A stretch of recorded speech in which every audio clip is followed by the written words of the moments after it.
신명기 6장 20절에서 7장 11절 말씀. 후일에 내 아들이 내게 묻기를 우리 하나님 여호와께서 명령하신 증거와 규례와 법도가 무슨 뜻이냐 하거든.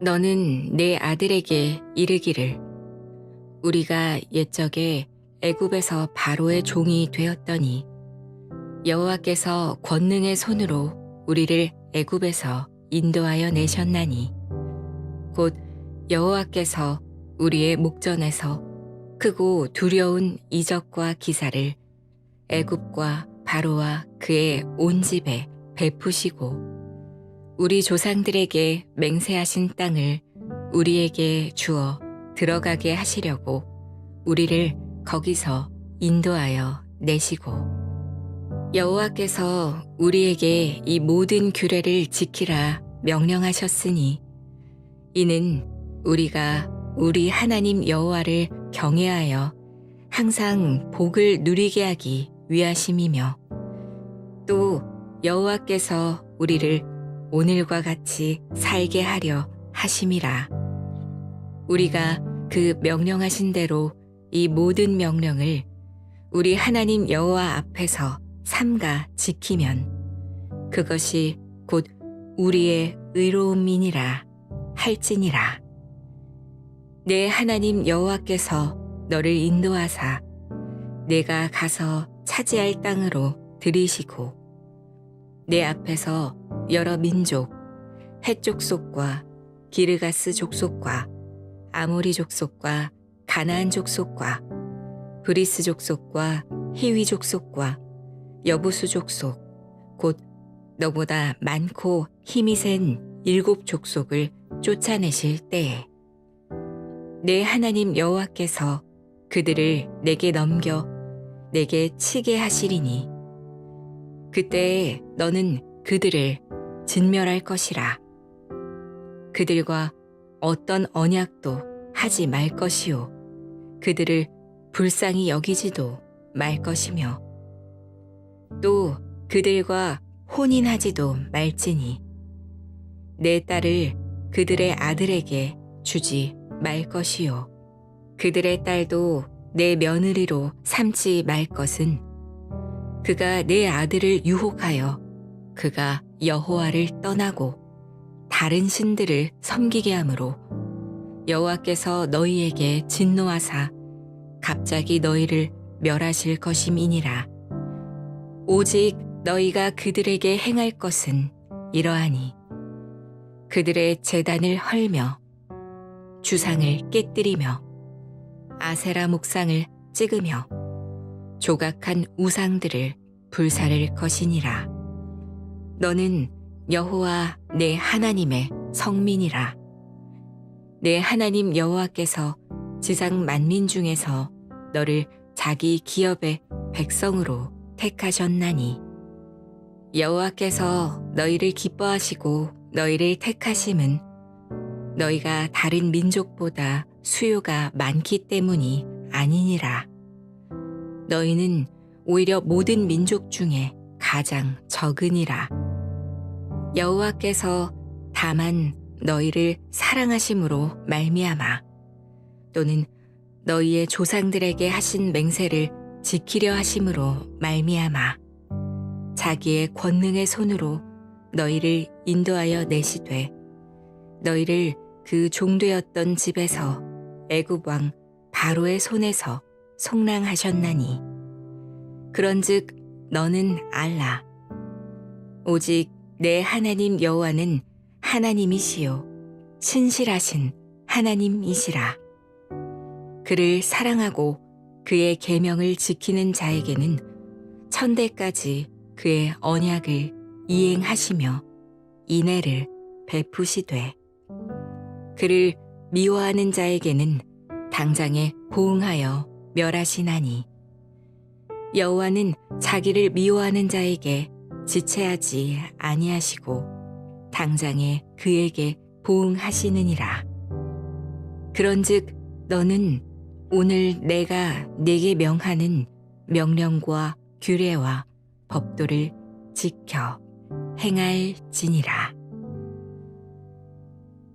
샬롬. 오늘도 하나님의 말씀으로 하루를 시작하신 여러분들에게 하나님의 은혜와 평강이 충만하게 넘치시기를 간절히 축복합니다.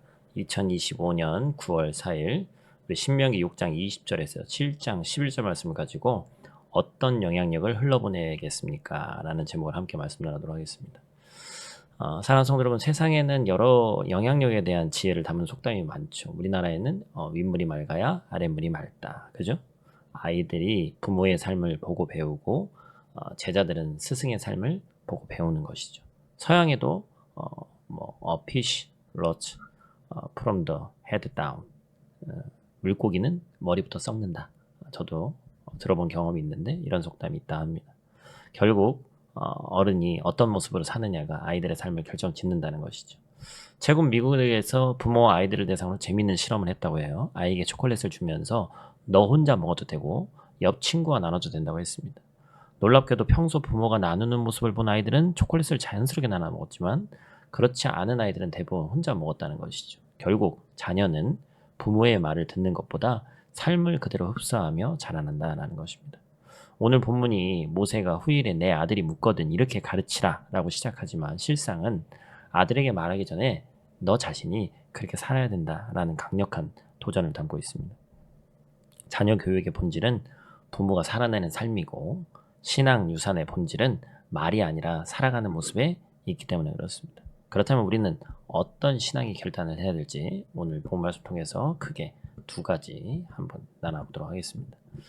첫 번째로 우리가 기억해야 될 것은 여호와를 떠나지 말아야 한다라는 것입니다. 24절 말씀 우리 한번 같이 읽죠. 여호와께서 우리에게 이 모든 규례를 지키라 명하셨으니 이는 우리를 항상 복되게 하고. 아멘. 모세는 이스라엘 백성이 하나님을 떠날까 두려웠어요. 자기가 지금 이제 인생의 말년이지 않습니까? 가나안 족속을 진멸하라는 것도 단순히 잔혹해서가 아니라 그들이 남아 있으면 이스라엘이 결국에 그 악한 영향을 받아서 하나님을 떠날 것을 너무나도 잘 알고 있었기 때문이에요. 역사 속에서도 하나님을 떠난 세상은 결국 심판을 받았죠. 노아 시대가 가장 대표적이지 않습니까? 창세기 6장에 보니까 사람을 지으셨으면 심지어 한탄하셨다. 그런데 우리가 오해하지 말아야 될 것은 모세가 말한 오늘과 같이 복을 누린다라는 의미입니다. 단순히 성경에서 얘기하는 것은 물질적 풍요와 건강을 바라는 것이 아니죠. 이게 기복신앙이라고 그랬죠. 여러분 출애굽 1세대를 보십시오. 이들은 몇 대에 걸쳐 태어나면서 노예로 살아왔습니다. 자유인의 신분을 가질 가능성이 단 0.1%도 없는 사람들이었어요. 그런데 그들을 애굽에서 하나님이 건지셨습니다. 노예에서 자유민으로 죽음의 자리에서 생명의 자리로 완전히 뒤바뀐 은혜를 받은 사람들이 바로 이스라엘 사람들이었어요. 그렇기 때문에 오늘과 같이 복을 누리라 라는 말씀은 얄팍하게 복 받으려고 하나님을 붙드는 게 아니라 노예에서 해방된 그 구원의 은혜를 날마다 누려라 라는 것입니다. 하나님을 떠나지 않는다는 것은 곧 그 은혜와 자유를 놓치지 않는다라는 의미예요. 오늘 우리의 현실도 비슷하죠.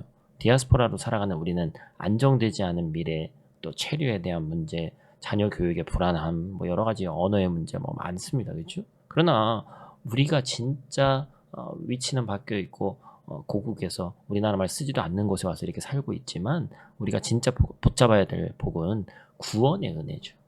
우리의 신분이 바뀌었다는 사실입니다. 더 이상 죄와 세상의 노예가 아니라 하나님의 자녀로 살아간다라는 사실이 우리 가운데 있어야 되는 것이죠. 그렇기 때문에 우리가 이 은혜를 날마다 영원토록 누리기 위해서는 결코 주님을 떠나지 않는 믿음으로 살아야 한다라는 것입니다. 오늘 본 말씀 통해서 두 번째로 우리가 될 것은 믿음의 유산은 말이 아니라 삶의 행위로 물려줘야 된다라는 것입니다. 25절 말씀 우리 같이 읽죠. 우리가 그 명령하신 대로 이 모든 명령을 우리 하나님 여호와 앞에서 삼가 지키면 그것이 곧 우리의 의로움이라 할지니라. 아멘. 모세가 아들에게 이렇게 가르쳐라라고 말씀을 시작했지만 결국 부모 세대에게 내가 먼저 살아야 된다라고 얘기를 한 거예요. 신앙은 흘러갑니다. 그런데 말로 흘러가는 것이 아니라 삶으로 전해진단 말이에요. 바울은 신약성경에서 디모데를 두고 이렇게 얘기했습니다. 이는 내 속에 거짓이 없는 믿음이 있음을 생각해라. 또 어머니 유니게의 뱃속에서부터 있었다라는 얘기를 얘기하잖아요. 그죠?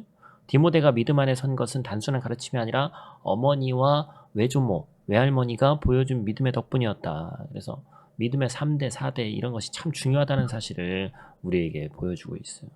예수님 역시 그러셨습니다. 예수님은 단순히 가르치신 것이 아니라 삶으로 제자들에게 보여주셨습니다. 대표적인 사건이 바로 세족식이죠. 십자가를 지시기 전날 밤에 제자들의 발을 씻겨주시면서 내가 너에게 행한 것처럼 너희도 가서 이와 같이 행해라. 삶으로 보여주신 믿음의 유산 아닙니까? 우리도 마찬가지죠. 자녀들에게 뭘 남기겠습니까? 우리가 돈을 남기면 또 얼마나 많이 남길 수 있겠어요? 명예를 남겨주면 또 얼마나 많이 남길 수 있겠습니까? 세상의 성취? 아니죠. 진짜로 흘러가는 것은 우리의 삶의 흔적이란 말이에요. 부모가 기도하는 모습, 어려움 속에서도 예배를 포기하지 않는 모습, 말씀을 붙잡는 모습이 곧 자녀에게 전해지는 가장 값진 믿음의 유산이다라는 것이죠. 우리가 이번에 수련회 가서도 자녀를 위한 기도 다 하셨습니다만 너무나도 중요한 것은 우리 아빠가, 우리 엄마가 나를 위해서 기도하는구나. 여러분 지금 우리 제 나이 또래 되신 우리 교회 성도님들 30대, 40대도 마찬가지죠. 아버지 어머니께서 교회 다니시는 분들은 우리 아버지가, 우리 어머니가 나를 위해서 기도한다는 확신이 있잖아요. 여러분 이것처럼 안정감을 주는 게 어디 있습니까? 우리 자녀들에게 동일하게 전해줘야 되는 거예요. 우리 아버지 어머니가 10년, 20년 지나서 아이가 취직할 때, 또한 직장에서 승진할 때, 또 결혼할 때, 또 점점 이제 뭐 오래오래 또 사는 시대니까 아이들이 모르겠습니다.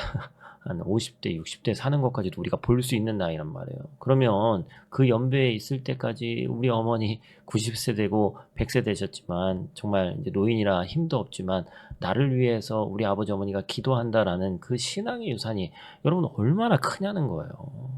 너무나도 감격적인 것이죠. 제가 어제 설교 때도 말씀드렸지만 유럽에서 이민자로 살아가면서 이 가치관이 세상적 가치관에 맞춰지는 것이 너무나도 많이 있습니다. 그럴수록 우리 집에서 보여주는 신앙의 선배인 우리의 모습이 너무나도 중요합니다. 부모가 힘들 때 기도하는 모습, 또한 도리어 힘들 때 감사하는 모습, 교회에 성실히 나오고 신앙생활을 하나님 안에서 확실하게 하는 모습들, 그것이 바로 살아있는 복음이 되는 거예요.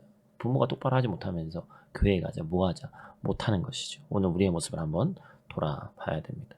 사랑하는 성도 여러분, 오늘 본문이 우리에게 이렇게 묻습니다. 이 말씀을 듣고 있는 너는 어떠한 영향력을 흘려보내고 있냐? 모세는 백성들에게 여호와를 떠나지 말라고 거듭 당부했습니다. 그것이 구원의 은혜를 날마다 누리는 길이었기 때문에 그렇습니다. 또 그 은혜가 한 세대에서 끝나지 않고 자녀와 그 다음 세대로 이어지기를 원했죠. 그러나 그 방식은 말이 아니라 살아있는 삶이었습니다. 우리 이민자의 현실은 늘 불안합니다. 그러나 역설적으로 바로 그 자리에서 자녀들은 부모의 진짜 신앙을, 밑바닥을 볼 수 있는 거예요. 우리가 기도하는 모습, 말씀을 붙잡는 모습, 어려워도 예배를 지키는 모습이 그 자체로 자녀들에게 큰 복음의 기둥이 되는 줄로 믿습니다. 그러므로 오늘 우리의 결단이 분명해야 돼요. 내가 먼저 하나님을 떠나지 않고 순종하며 살아감으로써 자녀와 이웃과 다음 세대에게 믿음의 유산을 흘려보내는 것, 이것이 우리가 남길 수 있는 가장 귀한 영향력인 줄 믿습니다. 오늘 하루 저 여러분들이 이런 실천을 했으면 좋겠습니다. 자녀나 가족에게 꼭, 사랑하는 아내, 남편에게 꼭 짧은 기도 한마디를 꼭 들려주시기 바라는데, 하나님이 당신을, 너를 사랑하신다. 우리 가정을 붙드시길 기도한다. 여러분 짧아도 됩니다. 나 외에, 너무나도 사랑하는 엄마 외에, 아빠 외에 너를 사랑하는 변하지 않는 불변의 존재가 있다는 걸 다시 한번 상기시켜주세요. 하나님이 너를 얼마나 사랑하신지 아니? 그 얘기를 들려주고 아이의 신비에, 또 사랑하는 자의 신비에 그 말씀이 꼭 새겨져서 평생을 이끄는 믿음의 씨앗이 될 줄로 믿습니다. 우리 다 같이 있는 자리에서 함께 기도하고 마치도록 하겠습니다. 사랑의 아버지 하나님, 오늘 말씀을 통해서 우리는 어떠한 사람인지 돌아봤습니다. 또한 믿는 자인, 또 믿음의 선배된 우리가 어떠한 영향력을 갖고 있는지 깨닫게 하시니 감사를 드립니다. 우리가 날마다 은혜를 누리며 하나님을 떠나지 않는 삶을 먼저 살 수 있도록 도와주시옵소서. 또한 말이 아니라 삶으로 기도와 예배와 말씀을 통해서 믿음의 유산을 우리 자녀들에게, 다음 세대에게 반드시 흘려보내는 우리 될 수 있도록 도와주시옵소서. 우리의 가정과 교회가 이 땅에서 선한 영향력을 정하게 하시고 다음 세대를 일으키는 복된 공동체 되게 하여 주시옵소서. 어디를 가든지 오늘 하루도 하나님 자녀답게 살아갈 수 있도록 도와주시고 내가 하나님께 사랑받는 자녀이며 사랑을 전하는 자임을 잊지 않을 수 있도록 하나님 도와주시옵소서. 예수님 귀하신 이름으로 기도드립니다. 아멘.